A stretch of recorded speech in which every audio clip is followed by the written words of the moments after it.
All right, so move on to the next segment. I'll be sharing my thoughts on Shakur Stevenson being stripped of his WBC lightweight championship. So a week ago, the news broke that Shakur Stevenson was stripped of his WBC lightweight championship, days removed after moving up in weight to 140 to fight Teofimo Lopez. He won the fight by unanimous decision to become the new WBO and Ring Magazine world champions at 140. Days later, the WBC doesn't even ask Shakur, is he going to stay at 135, or was his intentions true to move up to 140? They slapped Shakur Stevenson in the face with a $100,000 title fee, and Shakur Stevenson declined to pay the fee. So therefore, the WBC stripped Shakur Stevenson of the WBC title, and now at lightweight, we got two vacant titles. There's no WBA champion due to the legal troubles that Gervonta Davis has gotten himself into once again. Shakur Stevenson is now stripped of the WBC title. We have no titles there. Vacant spots there at 135. So my thoughts on Shakur being stripped.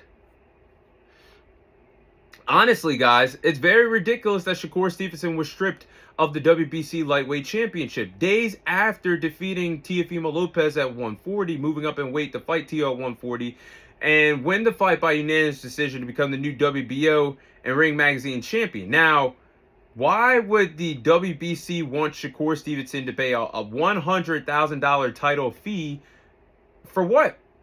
The WBC had nothing to do with that Shakur Stevenson and Teofimo Lopez fight a week ago. So Shakur, if you guys remember, he fought his mandatory last July when he defeated William Cepeda by unanimous decision. It wasn't like he wasn't fighting mandatories. He had 3 successful title defenses with the title. Why out of nowhere was he slapped with a $100,000 title fee? Shakur declined to pay it, and the WBC stripped him. The fact that they had nothing to do with the fight, and you wanted him to pay a title fee, what was the point of that?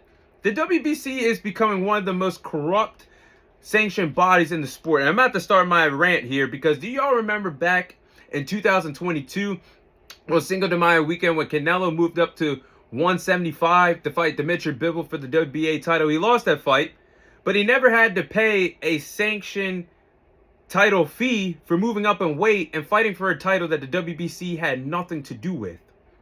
And he was able to keep the WBC title at the super middleweight division with ducking the mandatory David Benavidez for years when David Benavidez was the interim WBC champion. Isn't it ironic that the WBC picks their favorites? Because if I'm wrong, you guys can tell me, but if you hold a title for a certain amount of time and you don't fight your mandatory, the sanctioned bodies are supposed to strip you. They never did it to Canelo Alvarez. Do you guys remember when Tyson Fury basically retired for a little bit with the WBC heavyweight title, didn't even defend the title for 2 years, and had a exhibition fight, or it was labelized as a professional fight with Francis Ngannou, and didn't defend the title until he fought Alexander Usyk in an undisputed title fight 2 years later.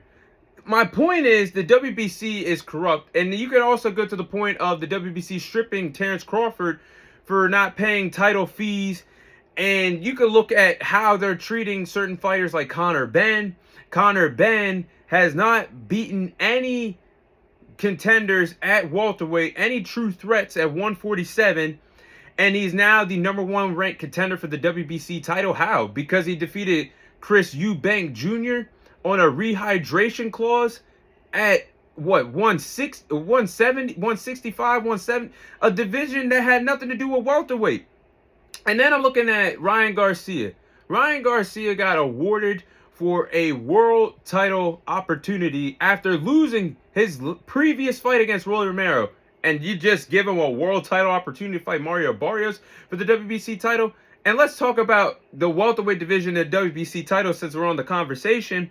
What about Manny Pacquiao last summer fighting Mario Barrios for the WBC welterweight championship when Manny Pacquiao was inactive from the sport for 4 fucking years from the sport of boxing? He's a legend, don't get me wrong, but we're just going to cut the line just because he is a Hall of Fame boxer? What about all the other fighters that bust their ass at welterweight? Nope. Let's just give Manny Pacquiao a welterweight title opportunity, even though he hasn't fought in 4 years.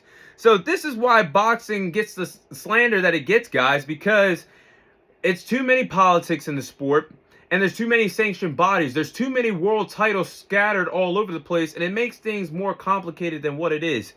And why is it that you have a kid's dream to be a champion in your own respective sport? What other champion has to pay to be a champion in a sport, a professional sport? Yes, boxing is an individual sport, but why pay a percentage to be a world champion? This is something you dream about your whole entire life, and you pay to be a world champion. And I agree with what fighters have said in the past, like Earl Spence. Where is this money going that these boxers pay to be a world champion? Where is the money going to? It don't make sense to me at this point. You got to pay a 3%, 6%. Like, for what? To be a world champion? It's ridiculous. And I'm looking at all the sanctioned bodies here. You got the WBC, the WBA, the IBF. Those three have been around the longest. And I know the WBO is the newest to the family. But those are the 4 sanctioned bodies. And you got the 4 sanctioned bodies mixed with continental championships, interim championships. It's like if you're a casual, half the boxers you look out and watch walk to the ring are holding some type of championship. But if I'm a casual that don't pay attention to the sport, I'm thinking, oh, he's a world champion, when this guy is a C-, C+ fighter holding a continental belt, interim belt.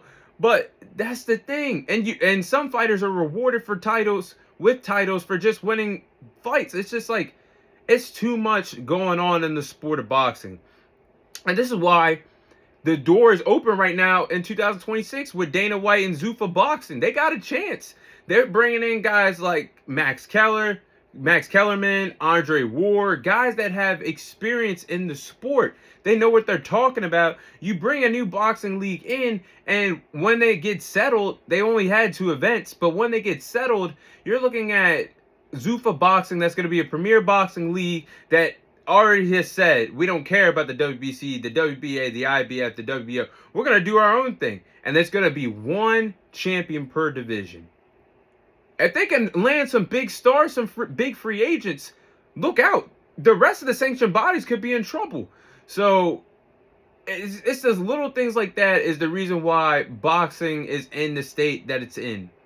And in a perfect world, it would honestly make sense for all these sanctioned bodies to come together and come up with some type of agreement to have 1 world champion per division. Not 4 scattered around belts. An interim champion cuts the line in front of somebody, preventing us from having undisputed championship fights or undisputed world title runs. That's just how it should be in the sport of boxing. So it's ridiculous that Shakur has been stripped. But my eyes have been really on the WBC, the way they've been playing games, because certain fighters get treated certain ways. And I'm telling you guys, from every example that I just said, for the 8 minutes and counting for what I just recorded, Shakur getting treated a certain way, Terrence Crawford getting treated a certain way, and then you look at the other guys that get treated like gods for the WBC. Canelo. You look at, who did I say? Conor Benn, Ryan Garcia, Mario. Like, it's ridiculous, guys. It's ridiculous. But that's how the WBC is doing business. Those are my thoughts on Shakur Stevenson being stripped of the WBC title.